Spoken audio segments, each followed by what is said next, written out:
The Connection Between Hearing Loss and Dementia by Bonnie Dixon. A 2023 Johns Hopkins study found that adults with greater severity of hearing loss were more likely to have dementia. The study also found that people with hearing aids had a lower chance of dementia compared to non-users. A Denmark cohort study echoes these results in research that published this year that included 573,088 people. People with hearing loss in that study experienced a 7% higher risk of dementia than those without hearing loss. More significantly, the study also linked the use of hearing aids with prevention, delay, or progression of dementia. It wasn't the first time that researchers were indicating a possible link, but the size of the study and an objective for the study to investigate the relationship between dementia and hearing loss and the use of hearing aids. The Denmark study concluded that compared with people without hearing loss, people with hearing loss had a higher risk for dementia, and the people who used hearing aids decreased their risk of dementia. Hearing loss is a critical public health issue affecting 2/3 of Americans over the age of 50, according to the Johns Hopkins study.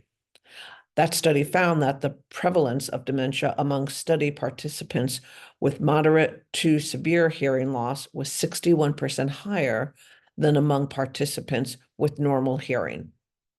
While hearing aids did not bring the field level again, using them was associated with a 32% lower prevalence of dementia.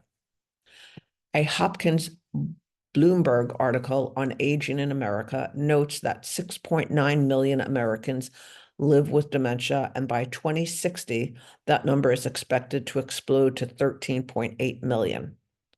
While we have yet to understand why hearing loss increases the risk for dementia, there are at least some guesses.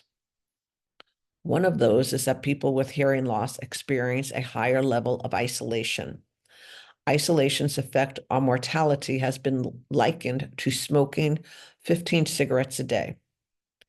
Hearing loss can affect opportunities to spend time with other people, make it harder to maintain relationships with others, and create a spiral that eventually gets out of control when people experience mental health issues and find it even harder to maintain relationships. The benefits of being able to tie hearing aids with positive results for holding off dementia is that a small number of people who should be wearing hearing aids do so, between 10 to 20%. Being able to point to that link may cause people to seek treatment. Another suggestion is that people with hearing loss add to their cognitive load by trying to understand and decode words and sounds that there is no remaining capacity to process the actual meaning of messages. This added strain may contribute to an increased risk of dementia. There are additional studies that suggest hearing loss changes your brain structure. While more studies are needed because researchers aren't able to say now whether you can reverse memory loss by getting hearing aids, there are some suggestions that taking care of suspected hearing loss now improves the chances of being able to get used to wearing hearing aids and improving your quality of life. Tips to help you communicate with someone who is experiencing hearing loss. Limited background noise.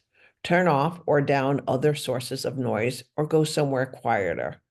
If you're going out, ask for a quieter location rather than one by the kitchen or restroom or near a large party.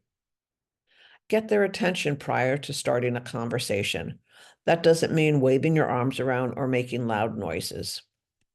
Keep your face and mouth uncovered and use good eye contact. Trying to communicate during COVID was difficult because most of our communications with people are not with our voice, but with our facial features and bodily clues.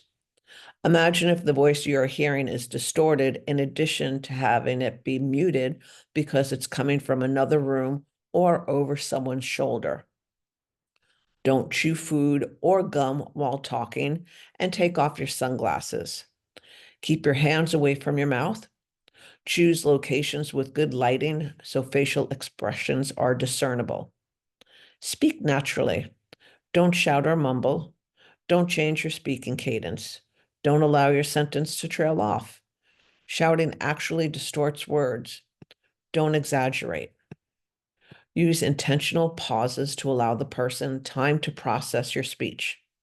When you change the subject, make note of it so it clearly starts a new line of thinking.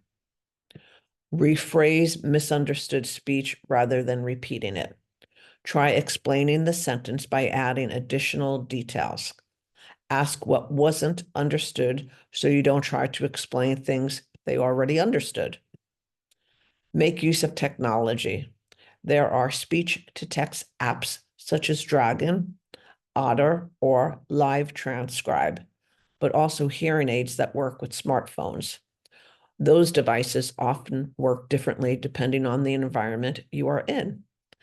Asking the person you are with where they want to sit or stand can allow them to find a location that works best with the device they are using. Ask them what works for them. Be respectful. Don't jump to conclusions about their ability to hear. If you are the one with hearing loss, get help. Sometimes even everyday drugs like aspirin or antibiotics can damage your hearing. If you seek help, you may prevent permanent loss. Hearing aids have come a long way from the ear trumpet. Often is virtually invisible, and more importantly, they are becoming more affordable. For mild to moderate hearing loss, you may even be able to use over-the-counter hearing aids. Just remember that hearing loss may be a symptom of some other health issue, and people should still consult with a professional first.